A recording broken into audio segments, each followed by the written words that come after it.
नमस्कार साथियों। आज हम आप लोगों को मुख्यमंत्री कृषक दुर्घटना बीमा योजना के बारे में बताएंगे। ठीक है। मुख्यमंत्री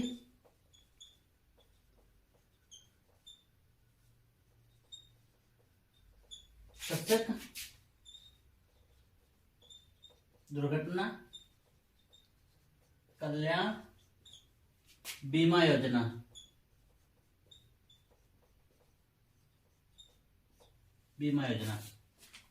यह योजना एक कृषक के परिवार को दुर्घटनावश हुई मृत्यु में दिया जाता है। इसकी जो धनराशि होती है,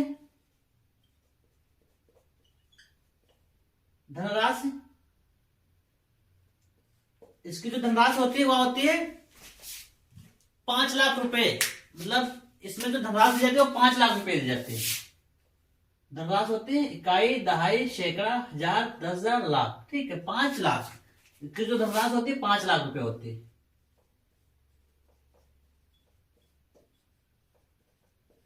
पांच लाख रुपए। इसकी पात्रता की शर्तें क्या है? पात्रता की शर्तें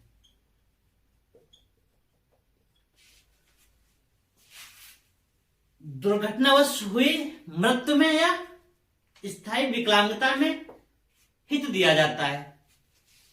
और दुर्घटना में हुई मृत्यु पे कितनी आ जाएगा? मृत्यु हो जाने पे 5 लाख रुपए किसको दिए जाएंगे? कृषक के परिवार को। ठीक, कृषक के परिवार को। मृत्यु की दशा में 5 लाख और दोनों हाथ, कभी कभार एक्सीडेंट होता है, दुर्घटना होती है तो आदमी जिंदा तो रहता है मगर पता लगे उसके दोनों हाथ नहीं है, दोनों पैर नहीं है, दोनों आंखें नहीं है, तो इस स्थिति में उसको कितना लाभ दिया जाएगा? तो यदि अगर दोनों हाथ नहीं है, दोनों पैर नहीं है और दोनों आंखें चली गई हैं, तब भी उसको 100% यानी 5 लाख रुपए मिलेगा। दोनों हाथ ना होने पे,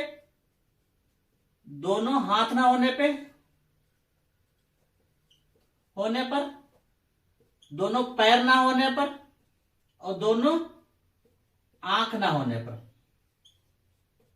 ठीक है, दोनों आंख ना होने पर भी उसको 5 लाख रुपए दिए जाएंगे। 5 लाख रुपए दिए जाएंगे मृतक के परिवार को। 5 लाख रुपए दिए जाएंगे मृतक के परिवार को। अब सपोज दैट करो कि उसका एक हाथ या एक पैर या एक आंख चली गई, तब उस दशा में कितना मिलेगा? और उसका एक हाथ चला जाता है, एक हाथ जाने पर दिया जाएगा 50%, मतलब 2.5 लाख रुपए, 2.5 लाख रुपए। और जो एक पैर चला जाएगा, तब भी उसको 50% दिया जाएगा, मतलब 2.5 लाख रुपए। और वहीं पे अगर जो एक आंख चली जाती है, तो वहीं पर उसको, उसके मृतक के परिवार को 50% यानी 2.5 लाख रुपए दिए जाएंगे सरकार की तरफ से। अब इसमें कंडीशन ये होती है कि जो मृतक होगा वह किस कैटेगरी का होगा, तब उसके परिवार के सदस्यों को लाभ मिलेगा।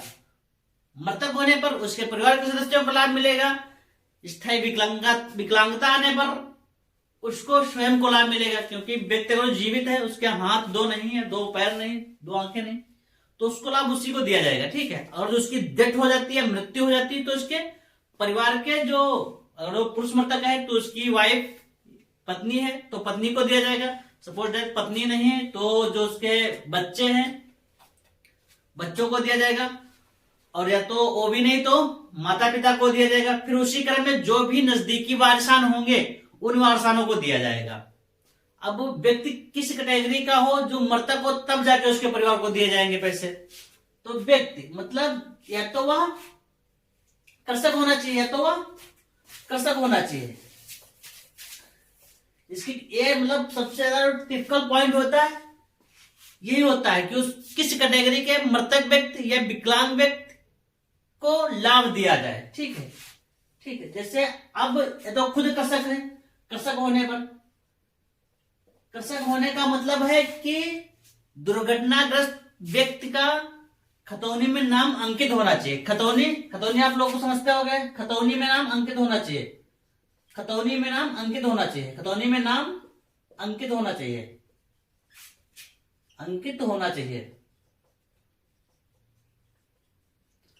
अब खतौनी का मतलब होता है आपका जो जमीन या आपकी जो भूमि होती है उसका जो अभिलेख होता है उसको खतौनी कहते हैं। तो किसी का खतौनी में नाम अंकित है तो वह व्यक्ति पात्र है। अब उसमें एक कंडीशन नहीं दी गई कि उसके पास 10 एकड़ हो, 50 एकड़ हो या 5 हेक्टेयर हो, ये नहीं, सिर्फ उसके नाम जमीन होनी चाहिए, खतौनी में उसका नाम दर्ज होना चाहिए। दूसरी कंडीशन क्या होगी? दूसरी कंडीशन ये है कि वह बटाईदार होना चाहिए। सपोज करो कि कोई मृतक व्यक्ति दुर्घटनावश उसके पास जमीन नहीं थी, उसके नाम कोई जमीन नहीं थी, मगर वो बटाई लेकर के खेती कर रहा था, तो बटाईदार भी इस कैटेगरी में आ जाएगा। बटाईदार भी आ जाएगा। बटाईदार, ठीक, बटाईदार भी उस कैटेगरी में आएगा। फिर या तो जैसे कोई किसी के नाम जमीन है और वह व्यक्ति अक्षम है, काम करने में सक्षम नहीं है।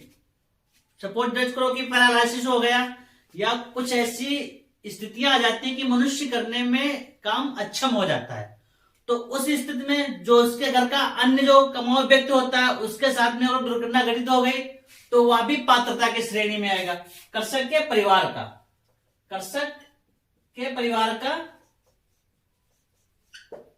का कमाऊ व्यक्ति, कृषक के परिवार का कमाऊ व्यक्ति भी इस कैटेगरी में आ जाएगा। अब क्योंकि दुर्घटनावश किसी की मृत्यु हुई है तो उसके लिए कुछ प्रपत्रों की आवश्यकता होती है, कुछ कागज की आवश्यकता होती है, जो कागज हमको विदिन 45 डेज 45 दिन के अंदर फाइल बनके और जो है विभाग को, संबंधित विभाग को पहुंच जानी चाहिए। 45 दिन के अंदर फाइल तैयार होकर के, रेडी होकर के संबंधित विभाग को पहुंच जानी चाहिए। उसके लिए कुछ प्रपत्रों की आवश्यकता होती है। वह प्रपत्र कौन कौन से लगे? प्रपत्र भी बहुत इंपॉर्टेंट है, वो जो प्रपत्र लगने वाले हैं वह भी बहुत इंपॉर्टेंट है। देखो सबसे पहले तो यह रहेगा कि मृतक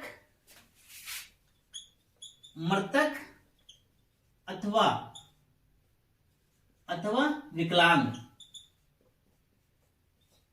की आयु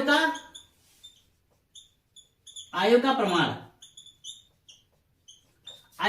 क्योंकि इसमें जो उम्र होती है वह 18 से 70 वर्ष के बीच डिसाइड की गई।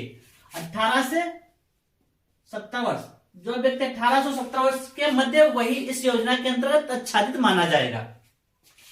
अब मृतक की अथवा विकलांग की आयु का प्रमाण पत्र तो आपका आधार कार्ड हो गया, परिवार नकल हो गया, वोटर आईडी हो गया, ये आपके वैलिड प्रपत्र है जो आयु का प्रमाण देंगे। ठीक है। दूसरा हो जाएगा परिवार रजिस्टर नकल भी जरूरी है उसके साथ में। परिवार रजिस्टर नकल, ठीक है, परिवार रजिस्टर नकल। ये जो विवादित, अगर जो उत्तराधिकार विवादित है तब इसकी आवश्यकता पड़ेगी। अगर उत्तराधिकार विवादित है तब इसकी आवश्यकता पड़ेगी। यदि उत्तराधिकार विवादित नहीं है तो इसकी मतलब परिवार रजिस्टर नकल की आवश्यकता नहीं पड़ेगी। तीसरा आ जाएगा आपका खतौनी, ठीक, खतौनी लगेगी। और 4 नंबर पे लगेगा आपका जो वारिस हैं उनके आधार कार्ड, और जो जिनके खाते में पैसा जाना है, जो उनके वारिस होंगे उनके क्या, बैंक पासबुक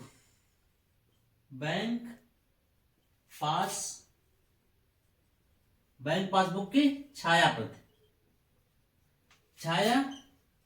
प्रति आईएफएससी कोड सहित, खाता संख्या और आईएफएससी कोड सहित, खाता संख्या व आईएफएससी कोड सहित, और सबसे जो मस्ट है वह है postmortem postmortem report, postmortem report,